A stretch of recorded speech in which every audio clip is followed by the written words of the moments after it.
5 years after the deaths of Abby Williams and Libby German in Delphi, investigators still have not made any arrests. Of course, it's a case that gained national attention from the start and continues to fascinate the public and podcast listeners out there. We just told you last night that 2 local podcasters were responsible for breaking big news about the Delphi case. They provided tips about several important court documents to Fox 59's Russ McQueen. And tonight, Russ takes a look at the role that true crime podcasters have played in this Delphi case, talking with some of those social media sleuths. This is the Monon High Bridge just outside of Delphi. In February of 2017, Abby Williams and Libby German were walking along this bridge when they encountered a man who would later take their lives. Now, more than 5 years later, investigators, family, reporters, and podcasters are still stumped by the killings. One case immediately came to mind. The hosts of The Murder Sheet say their podcast gets 250,000 downloads a month. No one could have guessed. It's recorded in this small studio in the back bedroom of a Southside indie home. It seems to point in a certain direction. And it seeks to unravel the secrets of the unsolved Delphi murder investigation. Kevin's a lawyer, I'm a journalist. Kevin Greenlee and Áine Cain literally fell in love over true crime podcasts and set about creating their own. First, looking at unsolved restaurant killings, and then delving into Delphi. One thing we found that people in Indiana have been very adamant about was, like, we want to know more information about Delphi. What is going on there?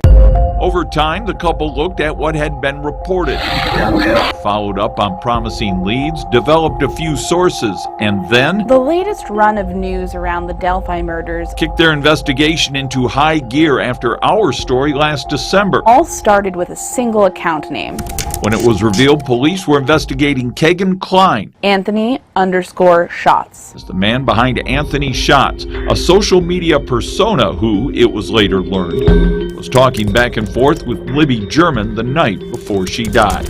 I think it was in February, one of our sources told us, everybody's focusing on Kegan Kline, but they're really looking at the father.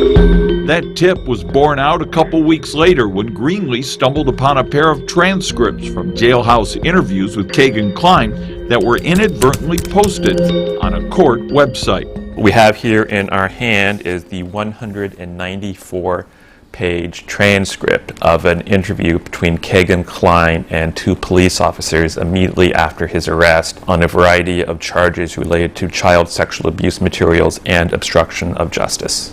Greenlee says at first investigators didn't seem too worried about the transcript's release, but then when the interrogation reports hit their website, Later that night, we started getting texts from law enforcement saying, what's going on? What else do you have? And then we had a conversation the next day with them.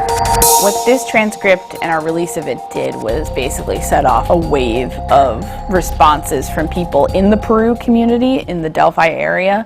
and Kline's own words pointed the finger at his father, Tony Kline, as the only other person with access to his social media account who could have known that Anthony Shots was going to meet up with the girls on the bridge that day.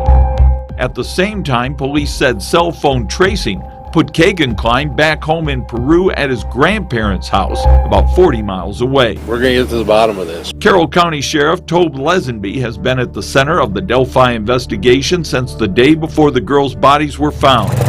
He has received inquiries from around the world, from traditional journalists and podcasters alike. They followed, I guess, what I would consider a proper channel or avenue to gain that information, and again, there was reliable information. There are at least a half dozen podcasts that have discussed the Delphi murders. Another prominent podcast is called Down the Hill, produced by Headline News. They keep it alive, but I want to stress that what I consider the legitimate or reasonable podcasters are the ones that are, in my opinion, speculating or assuming various pieces of information, provide no information to move forward for us. There are individuals out there that are strictly, hey, look at me, and by the way, send me some money. And it's not just podcasts. Reddit is another popular destination for online sleuths. One subreddit called Delphi Murders has more than 60,000 members. Another, called Libby and Abby, has more than 17,000. There are multiple posts each day with hundreds of comments, Each of these pages have strict rules about what can and cannot be posted. A relatively easy way to get attention is just to say irresponsible things or to say shocking things. And so there's a number of people who have been covering Delphi who will basically make up details or will make baseless accusations against family members of the victims just to get attention. And unfortunately, it works. They do get attention, and because they get attention, they are monetized and can make money, and that is unfortunate. Just this week, the Murder Sheet podcasters released a search warrant from a few weeks after the bodies were found on the property of Ronald Logan. In it, an FBI agent said they believe Logan committed the murders. He was never charged and died this past January. We think it can potentially provide further insight. The Murder Sheet podcasters say they are driven more by breaking new ground in the Delphi story than by monetary gain. I think we've found that a lot of listeners really do appreciate a thoughtful, in-depth approach and don't need a lot of banter or silliness or joking around. Knowing what they know about this case, both Áine and Kevin tell me they think that these killings can be solved, maybe within a year.